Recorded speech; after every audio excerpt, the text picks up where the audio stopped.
What if I told you that the peaceful rolling hills of the Shire mask a world filled with cosmic horrors? That beneath the familiar surface of Middle-earth lurk entities so ancient and alien that even Sauron himself knows them not? Tonight, we delve into the darker corners of Tolkien's legendarium to explore the most Lovecraftian elements hidden within the pages of our beloved tales. While J.R.R. Tolkien and H.P. Lovecraft were contemporaries writing during the early 20th century, they never directly influenced each other's work. Lovecraft's stories weren't even published in the UK until 1951, 2 years after Tolkien had finished writing The Lord of the Rings. Yet despite this lack of direct connection, both authors drew from similar wells of European mythology, Norse sagas, and primordial fears that have haunted humanity since the dawn of storytelling. The result? Startling parallels that make certain corners of Middle-earth feel distinctly Lovecraftian. What makes something Lovecraftian? It's the terror of the unknowable, things so ancient, so alien, that human minds simply cannot comprehend them. It's the crushing realization that we are insignificant specks in an indifferent cosmos, surrounded by powers that existed before our world began and will continue long after it ends. It's the fear not of what we can see, but of what lies just beyond the edge of perception, gnawing at the very foundations of reality. And surprisingly, Tolkien, the gentle Catholic professor who gave us songs, poetry, and the Shire, also gave us glimpses into such abyssal depths. So tonight, we journey into Middle-earth's darkest recesses to count down the top 5 most Lovecraftian horrors that would make even Cthulhu himself take notice. Number 5. Caradhras the Cruel, the Malevolent Mountain. We begin our descent into cosmic horror with something deceptively familiar, a mountain. But Caradhras is no ordinary peak. Known to the dwarves as Barrazinbar the Cruel, this summit possessed a malevolence that predated Sauron himself. As Gimli tells us, Caradhras was called the Cruel and had an ill name long years ago when rumour of Sauron had not been heard in these lands. What makes a mountain cruel? When the Fellowship attempts to cross the Redhorn Pass, they encounter not merely harsh weather, but something that feels far more sinister. Stones rain down as if hurled with intent, the wind carries fell voices and wild howls of laughter, and the snow falls with what Tolkien describes as malice. While Tolkien never explicitly confirms whether Caradhras possesses true consciousness, the Fellowship experiences what feels like personal malevolence. As Aragorn observes, there are many evil and unfriendly things in the world that have little love for those that go on 2 legs, and yet are not in league with Sauron, but have purposes of their own. Some have been in this world longer than he. Here we glimpse something that suggests Lovecraftian horror, a landscape that seems hostile in ways that transcend natural explanation. Whether through some form of alien consciousness, the lingering effects of Morgoth's corruption, or forces beyond understanding, the mountain appears to actively oppose the Fellowship. When they finally retreat, Tolkien writes that the malice of the mountain seemed to be expended as if Caradhras was satisfied that the invaders had been beaten off. The suggestion of satisfaction, that something in the mountain might experience pleasure at driving away mere mortals who dared trespass upon its slopes, creates an atmosphere of cosmic unease. The misty mountains themselves were raised by Morgoth to hinder the huntsman Orome, but Caradhras seems to have developed its own cruel personality over the ages. It stands as a reminder that in Middle-earth the very landscape can be your enemy, not through the will of any Dark Lord, but through its own ancient, incomprehensible malice. Number 4. The Barrow-wights, Spirits of Ancient Dread. If Caradhras represents the malevolence of landscape itself, then the Barrow-wights embody something far more insidious, the corruption of death itself, and the violation of what should remain at rest. The Barrow Downs are described as the most ancient burial ground of men in Middle-earth, dating back to the First Age.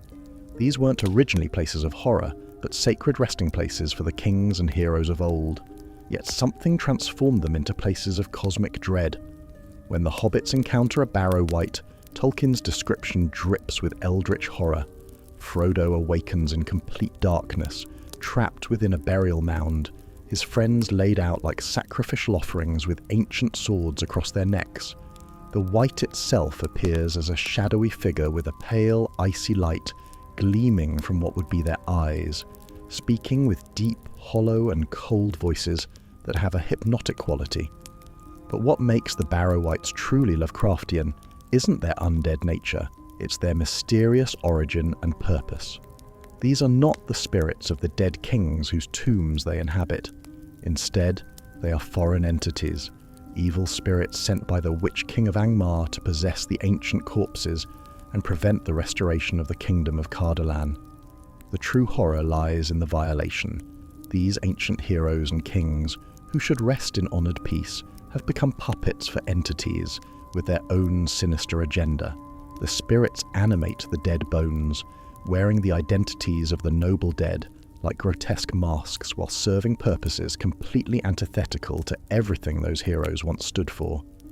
Tolkien deliberately leaves the true nature of these spirits deliberately obscure. Their exact origins remain one of Middle-earth's unsolved mysteries, and this uncertainty amplifies the cosmic horror. The Barrow Wights also demonstrate another key Lovecraftian theme, the persistence of ancient evil. Long after the Witch King's defeat, these spirits remained, turning what should be places of reverence and memory into traps for the living. They represent the contamination of history itself, the way evil can poison even our most sacred spaces and memories. When Frodo finally breaks free from the White spell, it's through an act of will and courage that manifests as literal light in the darkness, hope pushing back against cosmic despair. But the knowledge remains. Beneath the peaceful surface of Middle-earth, ancient evils wait to claim new victims, wearing the faces of the honoured dead. Number 3. The nameless things beneath Moria. Cosmic horror in the foundations of stone. Speaking of things that gnaw in darkness, we come to perhaps the most explicitly Lovecraftian passage in all of Tolkien's writings. When Gandalf describes his battle with the Balrog in the deepest places of Moria, he reveals something that chills the blood.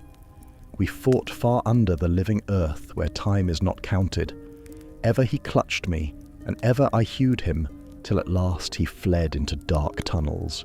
They were not made by Durin's folk, Gimli son of Glóin. Far, far below the deepest delving of the dwarves, the world is gnawed by nameless things. Even Sauron knows them not.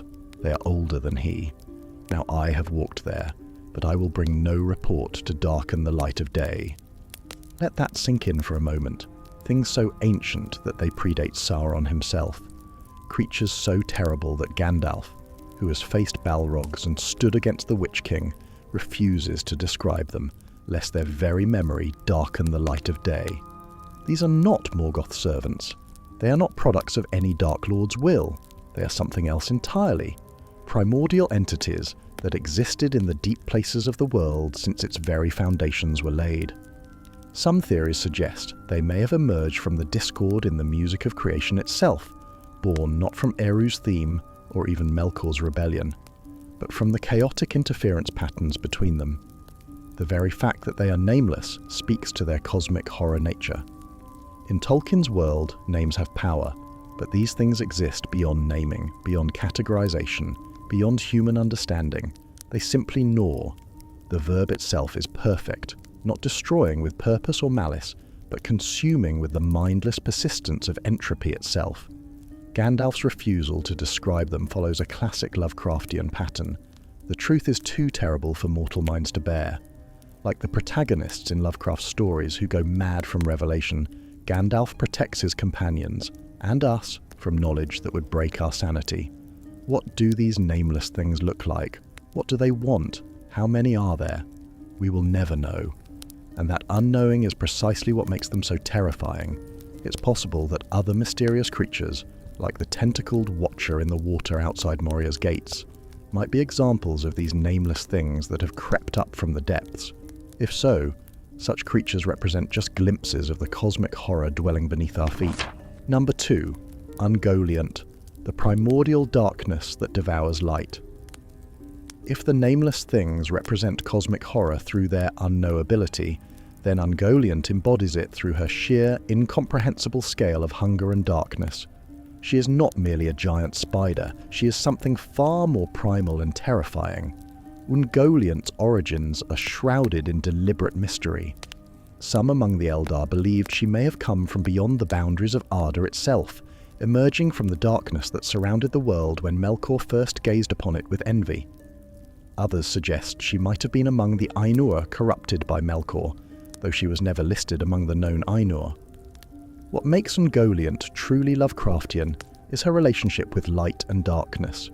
She doesn't simply prefer shadows, she actively consumes light, spinning it into dark nets of strangling gloom.